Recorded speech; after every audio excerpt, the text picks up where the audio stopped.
Muy buen día, bienvenido a La Voz, una sección ampliada de la Estrategia del Día podcast para profundizar en la visión y decisiones de los líderes que hacen noticia en diversas industrias. Platico con José Oriol Bosch, el director de la Bolsa Mexicana de Valores, a la espera de que se apruebe en su totalidad una reforma a la Ley del Mercado de Valores y de Fondos de Inversión, que en el papel promete agilizar las emisiones de capital y deuda en los dos centros bursátiles del país, en un momento en que el fantasma de la sequía ronda al mercado de capitales, mucho terreno que abarcar en número de cuentas de inversión, un crecimiento en emisiones de deuda por las tasas de interés y unas reglas de piso parejo que, dice, no convencen a las casas de bolsa. En el corto plazo, José Oriol Bosch no quiere pecar de optimista, pero ve más vientos a favor que en contra para el mercado bursátil mexicano, aún en la antesala de un periodo electoral a nivel federal en 2024. Empecemos por los temas coyunturales o el tema del momento, la reforma a la Ley del Mercado de Valores y de Fondos de Inversión. Ya vimos que se aprobó en comisiones y luego, afortunada o desafortunadamente, entró dentro de ese paquete de iniciativas que se aprobaron en Fast Track, en una sede alterna del Senado, pero bueno, al final se aprobó, ¿no? Sin embargo, todavía queda trecho para aprobarla en el Congreso y trecho para implementarla, ¿no? Y para que funcione. Sí, es uno de los temas de ahora, justo porque se acaba de aprobar en la sesión ordinaria del Senado, que terminó el 30 de abril, y ahora, como bien decía, se aprobó dentro de estas 20 iniciativas en un fast track, y ahora la siguiente sesión ordinaria reabre en septiembre. Entonces, la idea es que los diputados ahora la aprueben. Y luego, ya que se haya aprobado, que esperemos que sea el caso, va a faltar toda la regulación secundaria y todos los detalles, que también va a ser algo complejo. Pero yo creo que lo importante ahí es resaltar el interés y la colaboración que hubo de autoridades financieras, de legisladores, de casas de bolsa, de asociaciones, de todos los que tenemos que ver en todo esto, incluso de empresarios que a fin de cuentas van a ser los que van a utilizar este vehículo para poder hacer un cambio en la ley de mercado de valores, que sabemos que era necesario en muchos puntos, pero sobre todo para seguir desarrollando el mercado de valores. Y hablas de detalles. ¿Cuáles son esas leyes secundarias en las que ahora todos los actores involucrados tienen que trabajar para implementarla lo más rápido posible, pues una vez que ya sea aprobada finalmente y promulgada? Sí, mira, ahí va a ser toda la parte de los detalles. Entonces ahí lo que pasa es nuevo, y incluso para contar un poco, lo que se busca con esta iniciativa en la parte, digamos, es que tiene varios componentes, pero uno de los principales o el principal es una emisión simplificada. ¿Qué significa eso? Que los emisores hoy en día, y sobre todo en la parte de deuda, y acuérdate, en la bolsa nosotros damos financiamiento no solo en capitales, sino también en deuda. Y en deuda somos muy activos. Incluso el año pasado financiamos a través de deuda casi 400,000 millones de pesos. Al cierre de abril ya hemos financiado 180,000 millones. O sea, tenemos contra el año pasado, yo creo que va a ser probablemente un año récord. Y bueno, aún así el potencial pudiera ser más grande, pero ¿qué es lo que pasa? Que emitir no es tan fácil. Emitir para una empresa, el cumplir con todos los requerimientos, tienen que autorizarse en la Comisión Nacional Bancaria de Valores. Y puede tomar de 3 a 9 meses, ¿no? Exactamente. Y entonces, ¿qué es lo que se busca? En dos palabras, que sea mucho más rápido, mucho más ágil. Entonces, que tome unos días o unas semanas. Y ese es el objetivo de esta emisión simplificada. Entonces estamos viendo cómo se puede hacer esto, pero también hay que tener cuidado, porque si tú haces algo muy rápido, lo puedes hacer mal. Entonces, ¿qué es lo primero que hay que cuidar en un mercado, en el mercado de valores? El cliente, el inversionista. Entonces, también se está protegiendo al inversionista para que este tipo de emisiones simplificadas, estas emisiones más rápidas, los que las puedan comprar sean inversionistas, lo que se llama institucionales, que son afores, fondos de inversión, aseguradoras o inversionistas calificados. Entonces, creo que eso, el cómo lo van a poder comprar, qué tan rápido, qué tan ágil va a ser esto, va a ser la parte importante. Escuchaba a algunos de los senadores cuando estaban discutiendo en comisiones para la aprobación, incluso hubo uno que criticó, no recuerdo el nombre, pero decía que la consideraba una reforma al vapor, una iniciativa al vapor, pero realmente no es así, porque tienen años de estar preparando esta iniciativa. Incluso llegué a escuchar también que se trataba de un esfuerzo gremial. ¿Hubo alguna parte en la que se dificultó la negociación, en el que las partes no se ponían de acuerdo? No, yo te diría que estábamos muy alineados, porque finalmente el objetivo que tenemos todos es desarrollar el mercado de valores. Entonces, creo que todos hablamos y es muy fácil decir, oye, es que tenemos un mercado de valores muy pequeño, de acuerdo al tamaño de la economía comparado con otros países, el número de emisoras, toda esa historia ya la sabemos. Entonces dices, bueno, ¿y ahora qué hacemos? ¿No? ¿Qué hacemos para tener el mercado de valores con el tamaño que deberíamos? Y entonces yo creo que todos estábamos muy alineados en que el mercado de valores tiene que ser más grande. Ahora, el por qué yo creo que también es importante, entonces, y también incluyendo legisladores, autoridades y demás, creo que todos estamos convencidos de que el mercado de valores en México y en cualquier parte del mundo es uno de los pilares del financiamiento, del desarrollo, del crecimiento económico, del bienestar social, etcétera. Entonces, todos los beneficios que conllevan. Entonces, en esa parte estábamos muy alineados. Ahora, fue al vapor, yo te diría el comentario igual y por la parte del proceso más legislativo, que alguien puede decir, oye, pues fue algo rápido y fast track y al vapor, pero es que esa parte no la conozco también. De nuestro lado, créeme que tuvimos muchísimos meses de trabajo, reuniones y afortunadamente muy buenas. Y ahora, ¿crees que la reforma está 100% completa o le falta algo? Porque incluso una de las grandes insistencias para también cambiar, como hoy conocemos la operación del mercado de valores a nivel local, es la parte de los incentivos fiscales.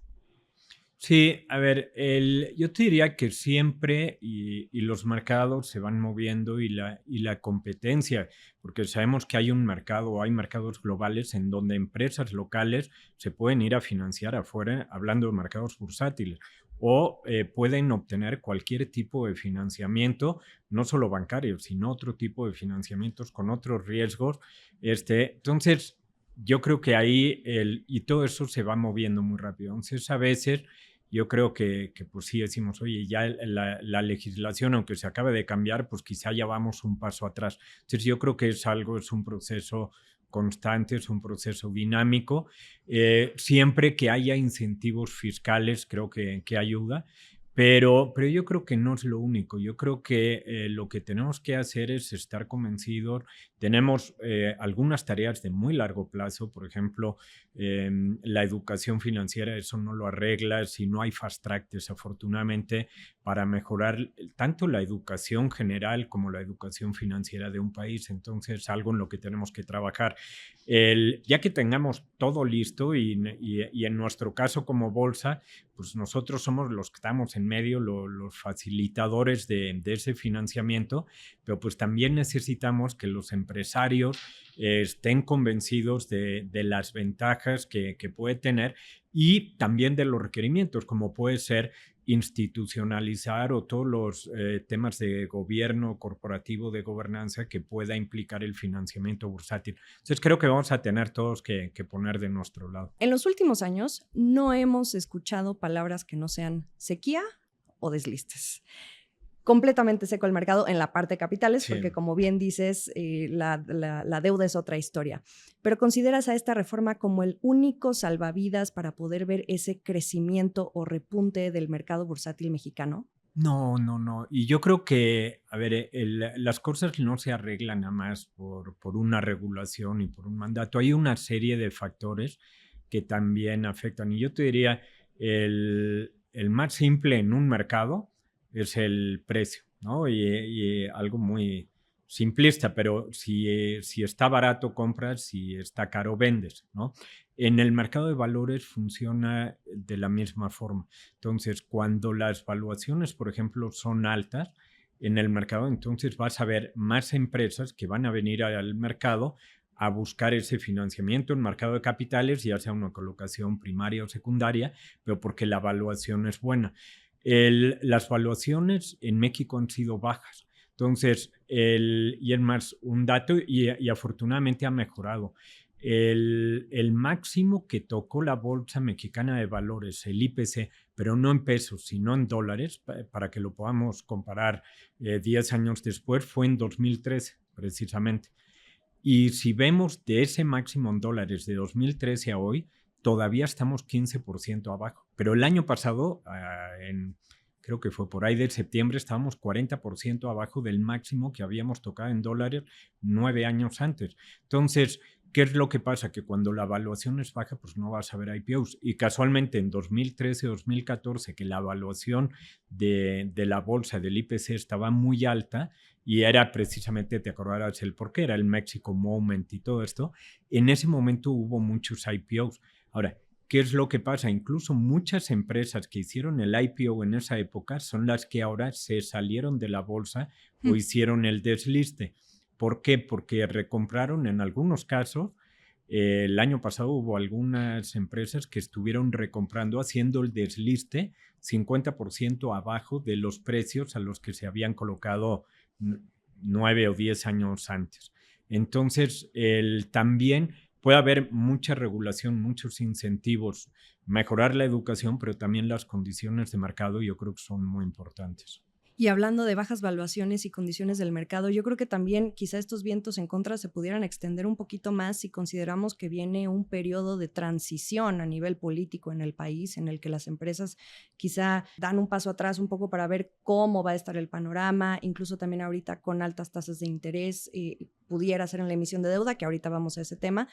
¿Cómo ves tú ahí ese panorama? Teniendo elecciones presidenciales. Yo veo vientos a favor. O sea, comentas los vientos en contra, pero yo los veo a favor porque, y no quiero pecar de sobre optimista, pero si nos ponemos a ver, por ejemplo, la bolsa al día de hoy trae un retorno del 14% o 14-15%. En pesos, si lo vemos en dólares, súmale la apreciación, traemos un 25%, que eso ha cerrado el gap que mencionaba hace un momento. Entonces, le ha ido, y si lo comparamos, porque también siempre hay que verlo en términos relativos, con otras bolsas del mundo, tanto en pesos como en dólares, la bolsa, y sobre todo medido por el principal índice de la bolsa, el IPC, ha tenido un mejor rendimiento este año que el resto de las bolsas del mundo. Y el año pasado, aunque fue negativo, también la caída que tuvo fue mucho menor a la que hubo en la mayoría de las bolsas. Y creo que el entorno que está teniendo México hoy en día, yo creo que, al contrario, creo que tiene todos los astros muy alineados. ¿Y por qué? Y lo estamos viendo, y no solo en bolsa, en otros activos financieros que están teniendo, o estamos viendo hoy en día, niveles que quizá no habíamos pensado, como puede ser el caso del peso mexicano, uno de los activos financieros más líquidos que tenemos. Y esa apreciación no la veíamos. ¿Por qué? Por varias razones, empezando por toda la parte de, bueno, quitando remesas, que es un monto muy importante, inversión extranjera directa, pero también dentro de ello estamos viendo el nearshoring y por qué se está dando, por la oportunidad que tiene México, que creo que muchas empresas están aprovechando, en donde nuestro socio comercial, que es el caso de competidor, que es el caso de China para Estados Unidos, pues ahí está teniendo un conflicto con Estados Unidos, México lo está aprovechando, los costos de logística, la parte de turismo, todas las empresas, las exportaciones, a pesar de la apreciación del peso, están yéndose para México. Y una muy importante en términos relativos, México hoy en día es más, si lo vemos dentro de emerging markets, de todo el mundo de mercados emergentes, es uno de los países que hoy en día está siendo más estable. Si lo vemos en Latinoamérica y vemos cómo está Latinoamérica, decimos, oye, pues sí está muy mal, México está muy, muy bien. Incluso si lo comparamos con mercados emergentes en Europa también, y lo mismo con Asia. Entonces, está teniendo una estabilidad financiera, una estabilidad en los fundamentales, una estabilidad social que no estamos viendo en otros países. Entonces, creo que México tiene una oportunidad y no solo hoy, y creo que se está aprovechando una oportunidad histórica. Sí, sabemos que en elecciones siempre puede haber un poco más de aversión al riesgo y eso puede traer un poco de volatilidad y demás, pero hoy por hoy no lo hemos visto. Y las tasas de interés, aunque ya estamos viendo tasas de interés que la expectativa del mercado es que ya estemos en tasas máximas y que de ahí empecemos a ver que bajan. Tasas de interés altísimas del 11-25 hoy en día. Cuando veníamos en 2021 teníamos tasas que tocaron la tasa de fondeo de Banco de México, el 4%. Entonces, a pesar de tasas de interés, que también es un competidor para los flujos, si tienes tasas de interés muy altas, igual y dices, pues no voy a invertir en bolsa porque tengo garantizado el 11-25 por acá, ¿no? Aún así, el rendimiento de la bolsa ha sido bueno. Entonces, yo creo que las expectativas que se están viendo, a pesar de la tasa, que creo que ya está, si no en el nivel máximo, muy cerca, creo que estamos viendo una oportunidad muy buena y ojalá se refleje en los mercados, y hoy por hoy se ha reflejado. Y aprovechando tu optimismo, las pymes van a entrar a la ecuación con esta reforma. Hay quienes dicen que se esperan entre 5,000 a 10,000 empresas que puedan sumarse, otros se aventuran a decir que hasta 30,000, pero en términos inmediatos, ¿cuántas empresas están listas ya para salir una vez aprobada esta reforma en septiembre? Sí, mira, es buena pregunta. Y sí, en la estructura de empresas sabemos que lo que tenemos que hacer si queremos apoyar el crecimiento económico y demás es no solo enfocarnos en las empresas grandes, y parte del objetivo de esta ley, de esta iniciativa, este cambio en la ley, es apoyar a empresas medianas y pequeñas. Ahora, el número, yo te diría, y ahí te voy a decir el porqué, pero no te voy a dar un número, ahora te digo el porqué. Y sí ha habido otros participantes que estuvieron involucrados en todo este proceso, que han dado números y ha habido una variedad de números muy, muy grandes. Sí. De esos participantes, nosotros somos, yo te diría, el único que es una empresa pública. O sea, somos una empresa que está listada en bolsa, que estamos sujetos a las mismas leyes, no solo como bolsa, sino también a toda la regulación como emisora, que no podemos soltar números al aire. Y aparte de todo, de la regulación, yo creo lo más importante, el activo más grande que tenemos en la bolsa es la reputación, y una reputación que nos precede de 128 años y que hemos cuidado y que vamos a seguir cuidando. Entonces, si yo te digo ahora un número de 1,000, 10,000 o 100,000 empresas, eso de entrada no lo podría hacer, porque como empresa pública, cualquier dato, cualquier estimado que pueda tener un impacto en el precio de nuestra acción, lo tendría que hacer a través de los canales que tenemos autorizados para ello. La otra es, si yo te digo, oye, vamos a tener, por decir una tontería, 10,000 o 100,000 empresas, el precio nuestro de la acción, oye, pues va a ser buenísimo, el precio de la acción va a subir. Y luego, ¿quién va a explicar si no fueron o por qué fueron? Entonces, además del impacto reputacional, pudiéramos tener un impacto en mover el precio de nuestra acción. Entonces, nosotros tenemos que ser mucho más cuidadosos, y así lo hemos manejado siempre. Entonces, no te puedo dar un número ahora. Lo que te puedo garantizar es que de nuestro lado vamos a poner, ahora sí, todo el esfuerzo y demás para que ese número sea lo más grande posible, y dentro del esfuerzo incluso toda la parte de promoción, por ejemplo, que hemos tenido en la bolsa, etcétera. Entonces, ojalá el número sea lo mayor posible. Bien, muy válido. Hablemos ahora de un nuevo mecanismo de inversión colectiva que esta reforma trae, que van a permitir los fondos de cobertura, esta figura mejor conocida en inglés como hedge funds. Para protegerse de riesgos solo lo van a permitir para inversionistas institucionales, si bien entiendo, y no para los inversionistas minoritarios o retail, como se les conoce, ¿no? ¿Cuál es la expectativa una vez puesta en marcha este tipo de mecanismo? ¿En cuánto estiman también que aumenten los montos de inversión? ¿O cómo miras tú el impacto en la demanda?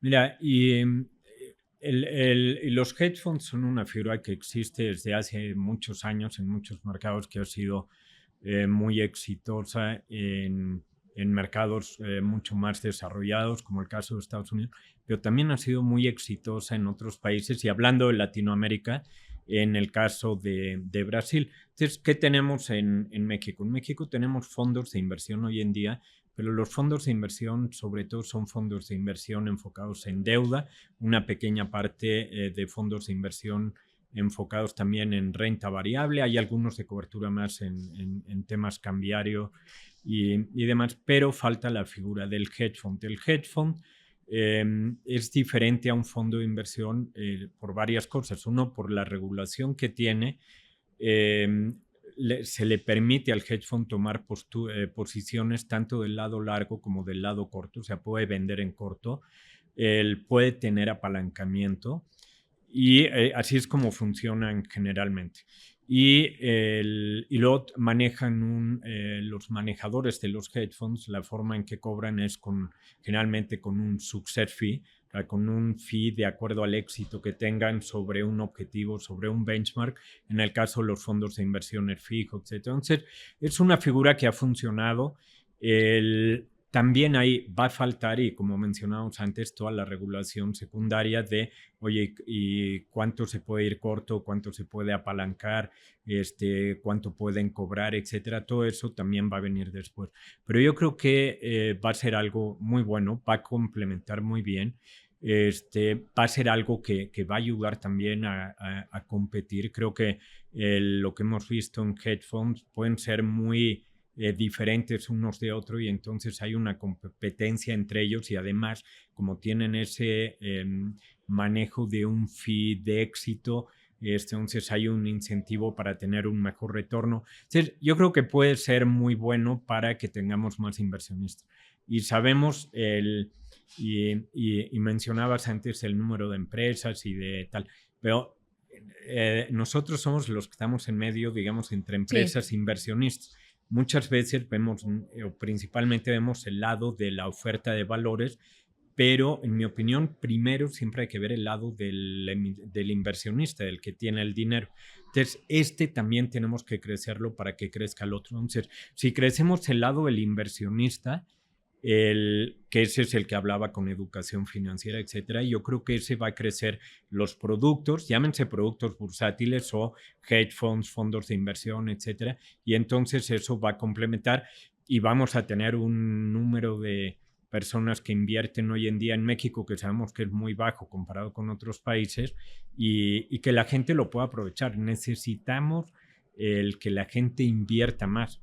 Necesitamos que la gente ponga el dinero a trabajar y en inversiones productivas, en inversiones que ese dinero a la vez sirve para financiar un proyecto, que a la vez genera empleo, que a la vez genera consumo, etcétera, y que echa a andar toda la Y cadenita de muchas valor. veces se dice que son los olvidados del mercado, justo, ¿no? Y que incluso llegué a leer en algunos análisis que sigue siendo un poco más enfocada la reforma a los inversionistas institucionales, ¿no? Pero justo, ¿cómo crecer también los rendimientos para esos inversionistas retail?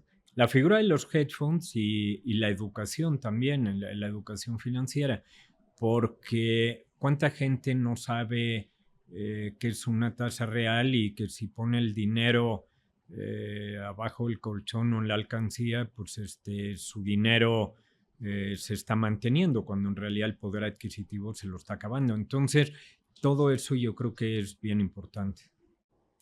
Cambiemos de tema, Oriol. Sobre el contexto del mercado en general, ¿cuáles son las expectativas para el mercado de valores hacia el segundo semestre del año?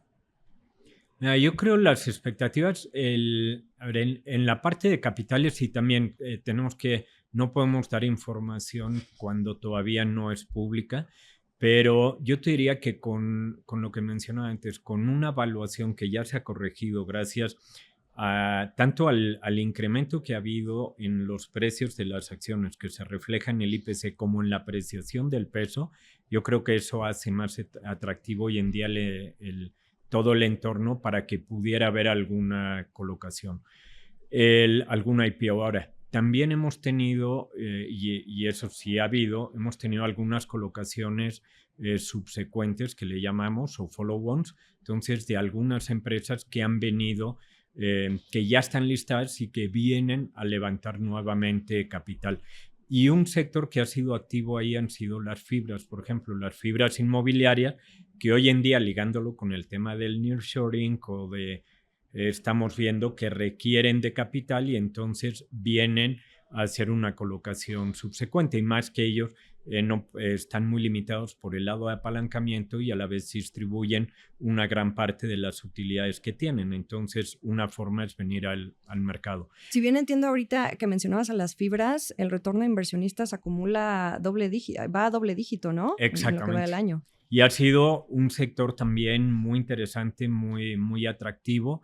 Las fibras inmobiliarias, como bien sabes, son no solo para lo que es bienes inmuebles, que pudiera ser residencial, pero sobre todo comercial, naves industriales, sector industrial. Entonces, todo eso ha crecido y está creciendo muchísimo por el efecto que estamos viendo hoy en día de todo lo que le llamamos el nearshoring.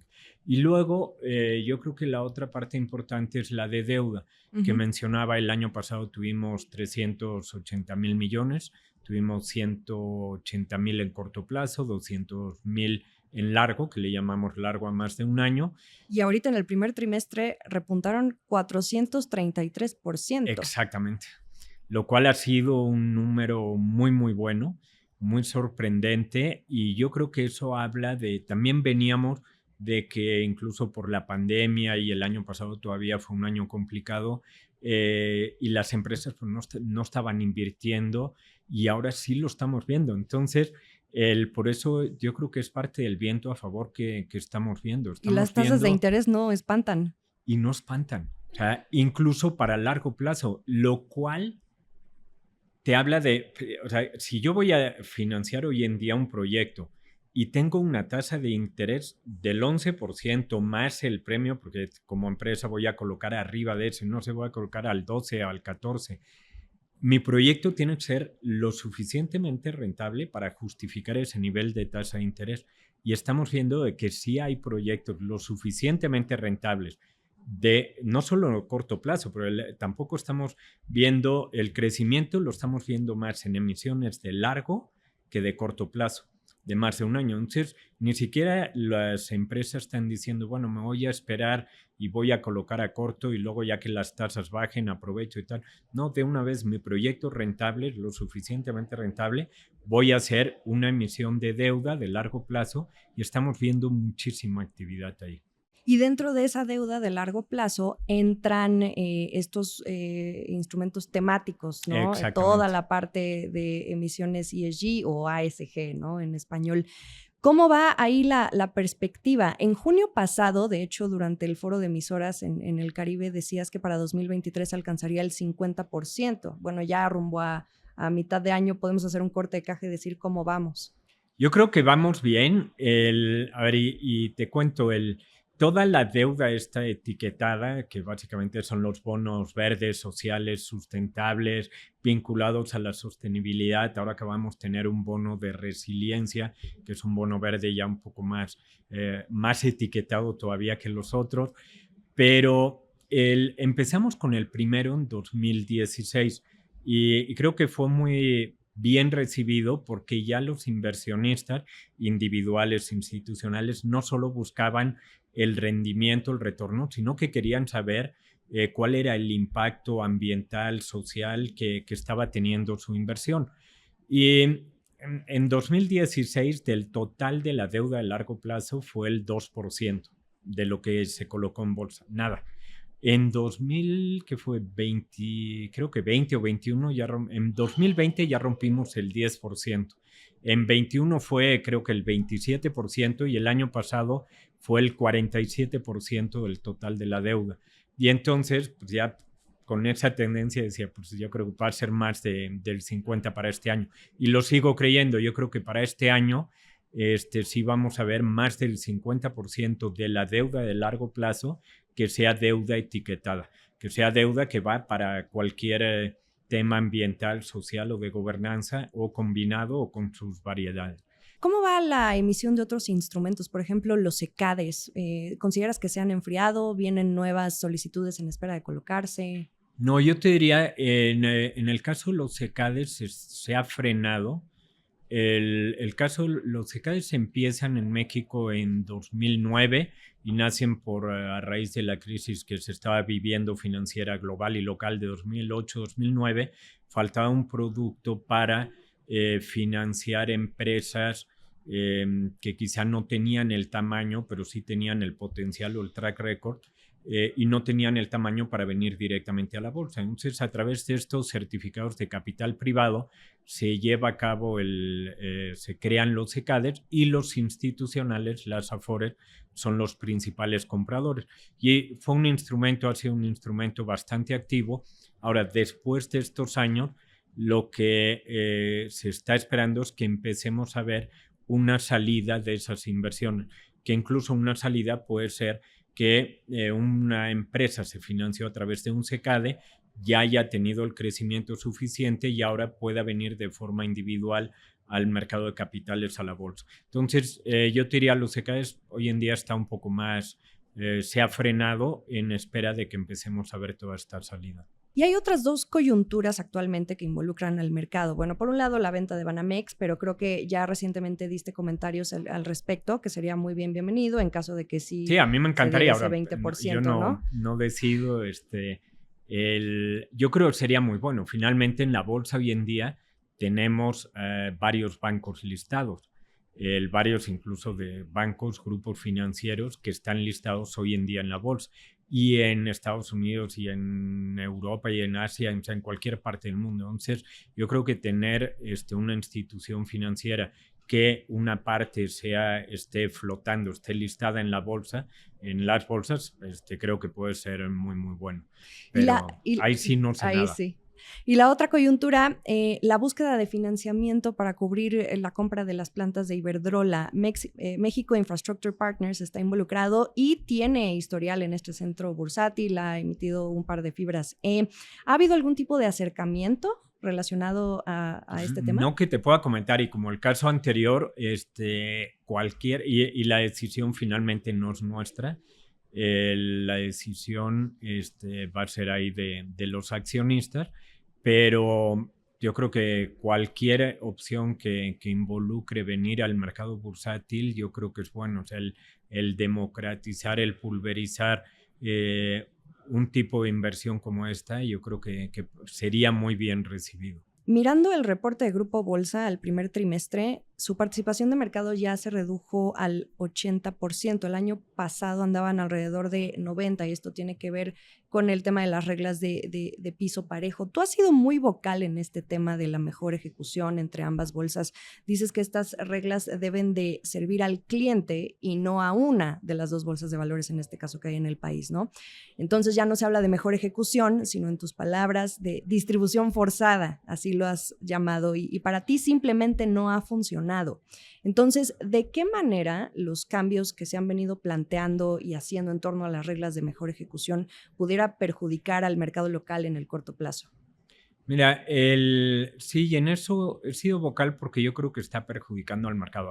Ahora, igual y puedes decir sí, porque pierdes participación de mercado. Perder participación de mercado no me preocupa siempre y cuando sea la decisión del cliente, y entonces ahí viene la libre competencia, lo cual creo que es muy bueno en cualquier mercado, en cualquier sector y todo.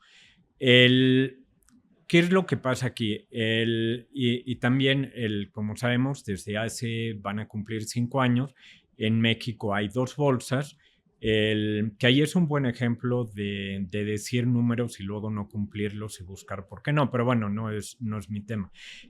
Pero como no se da ese crecimiento, oye, pues ahora necesito que me pasen mercado del que existe, pero pasar una parte del mercado que existe no era el objetivo y lo que todos esperábamos.